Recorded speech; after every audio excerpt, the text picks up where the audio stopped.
there. Welcome to week 11 of Communications Campaigns, where we are starting off on Sunday, April the 3rd.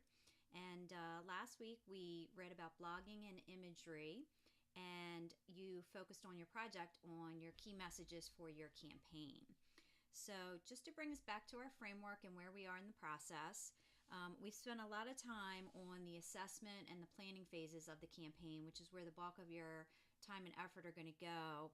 And that will just make sure that your implementation is much easier when you get to your campaign. So, think about how you anticipate your campaign actually happening once you start to pull everything together.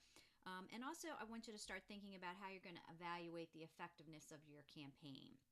So, the week ahead, your homework, which is going to be due on April the 9th, is to read chapters 18 and 19, which are about video and podcasting, as well as how to use news releases to reach your buyers directly. And for your project, you're going to start to shift your focus towards the measurement piece. And then I want you to participate in the discussion boards, read the instructions, and then comment on other students' threads like we've been doing. So let's recap where we were this last week with blogging and imagery. Blogging is a really great front door into your organization to showcase what you can do for your brand or your cause, because you basically own the real estate. And it can be built on a variety of different platforms like WordPress.org for free. But this is where you're going to create your own content that people can go out there and learn more about you.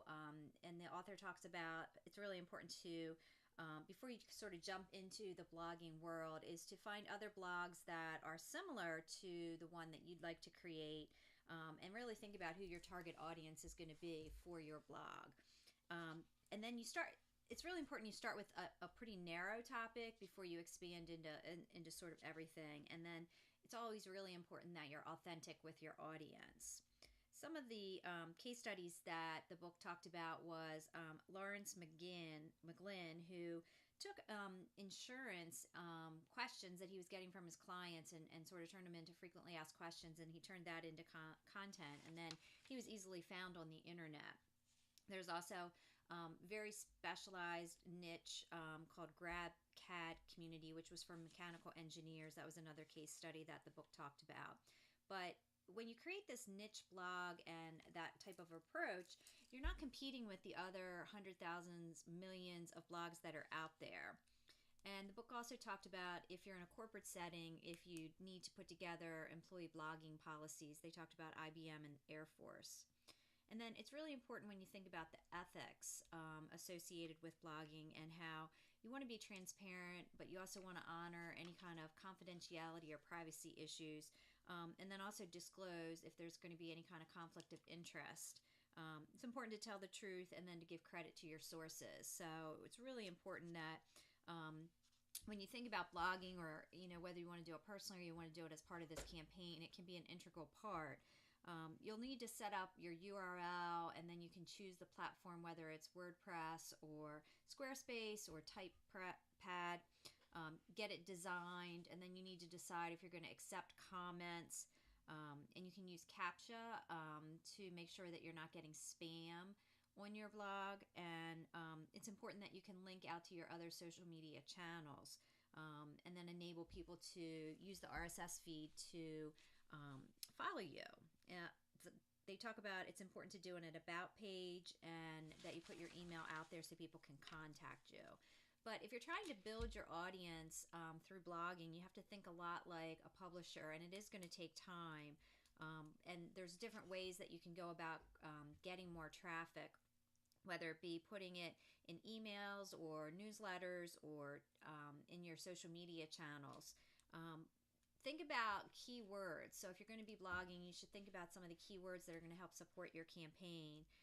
And then you can also go out and start to comment on other people and use tags. Some of the case studies that the book talked about, the Sharpie blog, College Station, Texas, Seattle PD, Blotter, and then the person in Lithuania who was a consultant that grew their personal brand by blogging. So it really is an international phenomenon, and it's not just limited to the U.S. But the author really recommends that you follow other bloggers before you really dive in and start to create your own blog.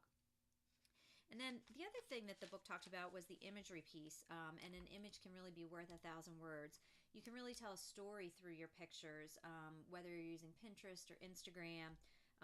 And your photographs can be, considered compelling copy and a great way to communicate with your buyers without even using words.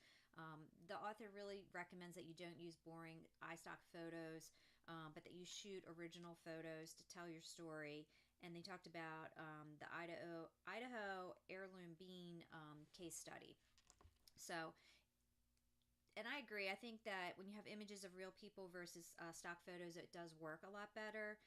They talked about the Heritage Community Senior Living Facility where they would get their residents to sign photo releases and they were real people. So think about in your campaign how you're going to use Instagram, which is a photo sharing app. It's got about 100 million users. They got bought by Facebook in 2012, but it's really easy to create and share content, tag other people, and then share it to other platforms. You can also think about YouTube, whether you have a special channel or you just want to post a video out there to promote your activity. And then Pinterest, which is like a bulletin board where you can pin interest of items, or it's like a virtual scrapbook.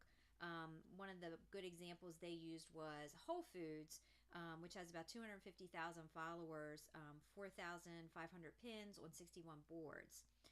But this is where it can really help with your inbound links back to your web content that you're trying to drive people to.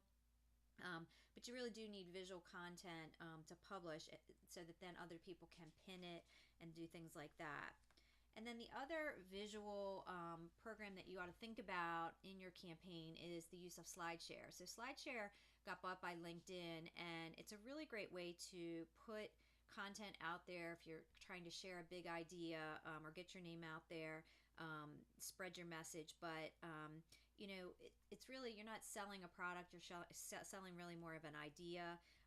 And the author recommends you put your best work out there, but it's really powerful, the social sharing and the views. People will find your slide shares. People are looking for this content and it can get showcased. But you do need to have a really good design, and he suggests maybe paying somebody to design your slides and to only put one idea per slide on each slide. The other thing you can think about is an infographic, creating an infographic. You don't have to do it yourself. You can get someone to create it, but this would be something that maybe is downloadable off of your website or your blog as a PDF, and it can either explain a process or tell a story. So just some ideas to think about as you're putting your campaign together that you might want to weave in or think about as alternative ways to get your message out there to your stakeholders. You don't actually have to create these for your campaign, but if you want to just put recommendations into your plan, that's really what I'm looking for in terms of your final project. So I hope this helps, and I think this next week, where we're going to learn a lot more about video and podcasting and how that can really feed into your campaign, give you some more ideas around tactics. So wish you good luck this week, and if you have any questions, please feel free to email me or call me, and I will talk to you later. Thanks.